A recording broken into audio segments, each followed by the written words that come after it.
नमस्कार, आपल्या चॅनलमध्ये तुमचे स्वागत आहे. तर आज आपण एक महत्त्वाच्या विषयावर बोलणार आहोत किंवा त्याबद्दल आपण काही उपाय सांगणार आहोत. परंतु त्याआधी आपल्या चॅनलवर नवीन असाल तर आपल्या चॅनलला सबस्क्राईब करा. चला तर मग आपण आपला व्हिडिओ चालू करूया.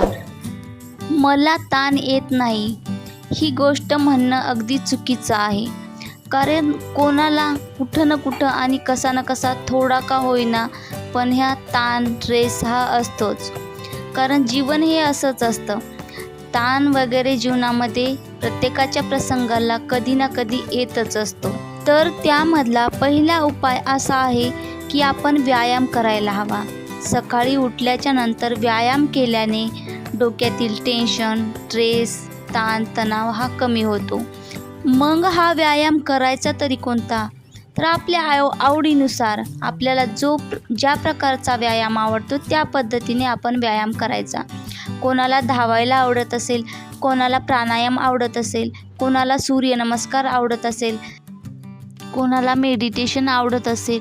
आपल्याला ज्या पद्धतीने आवडतं त्या पद्धतीने आपण व्यायाम करावा. तर व्यायाम हा बेस्ट उपाय आहे ताण तणाव कमी करण्याचा. तर दुसरा उपाय म्हणजे काय? दुसरा उपाय म्हणजे आपण कामाचं नियोजन. आपण आपल्याला जे काही काम करायचं आहे दिवसभरात त्याचं व्यवस्थित नियोजन करा आणि त्या पद्धतीने तुम्ही कामाला सुरुवात करा.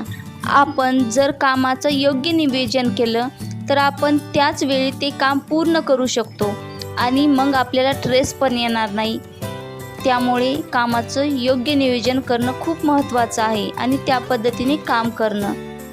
आपल्याला स्ट्रेस केव्हा येतो? जेव्हा आपण एखादं काम पूर्ण करू शकत नाही किंवा आपल्याच्यानं ते केलं जात नाही, तेव्हा मात्र आपल्याला कामाचा स्ट्रेस येतो. त्यामुळे हे काम जर योग्य पद्धतीनं नियोजन जर केलं तर ते पूर्ण पण होईल आणि आपल्याला स्ट्रेस पण येणार नाही. तिसरा उपाय असा आहे की नाही म्हणायचं शिका. कित्येक वेळा असं होतं की आपण कामाचं नियोजन करतो परंतु आपल्याला दुसरंच कोणतरी काहीतरी काम सांगून जातं. मग तेव्हा आपण आपलं काम करायचं का इतरांचं करायचं? जर इतरांचं काम महत्त्वाचं नसेल तर आपण त्यांना नाही पण म्हणू शकतो, परंतु ते आपल्याच्यानं होत नाही. तेव्हा मात्र आपण स्ट्रेसमध्ये येऊन काम करतो. तेव्हा स्ट्रेसमध्ये येऊन काम करण्यापेक्षा सरळ नाही म्हणायचं शिका. नंबर 4, चौथा उपाय असा आहे की आपण छंद जोपासायला हवे. आपल्याला जे आवडते, आपल्याला वाचायला आवडत असेल, आपल्याला डान्सिंग आवडत असेल, आपल्याला जे काही आवडते, आपल्याला चित्र काढायला आवडत असतील, जे काही आवडते त्यांचा छंद जोपासा. म्हणजे आपलं मन प्रसन्न राहील आणि आपण तणावापासून मुक्त होऊ. आपला जो रिकामा वेळ असतो ते आपण छंद जोपासण्यासाठी उपयोगी आणायला पाहिजे. आपण जेव्हा रिकाम्या डोक्यानं असतो तेव्हा जास्त विचार करतो आणि त्यामुळे आपला स्ट्रेस वाढतो. तेव्हा आपलं मन कुठंतरी कामात असलं पाहिजे, आपण काहीतरी केलं पाहिजे. तेव्हा आपण आपल्या आवडीच्या गोष्टी करायच्या म्हणजे आपण त्या गोष्टीमध्ये इन्व्हॉल्व होऊ, आपलं मन रमल आणि आपण टेन्शन फ्री राहू, आपल्याला ताण येणार नाही. 5वा उपाय असा आहे की मित्र नावाचे औषध घ्या. म्हणजे आपल्याला जेव्हा स्ट्रेस जाणवत असेल, जेव्हा आपण जास्त विचार करू तेव्हा आपण आपल्या मित्राच्या जवळ जायला पाहिजे. मित्र तरी म्हणजे कोण? आपल्या त्यात घरचे पण असू शकतात, आपले आईवडील, आपले बहीण भाऊ यांचा पण आपण आधार घेऊ शकतो. त्यांना आपलं मन मोकळं करू शकतो म्हणजे आपल्याला जास्त स्ट्रेस येणार नाही आणि ते आपल्याला मार्गही सांगतील.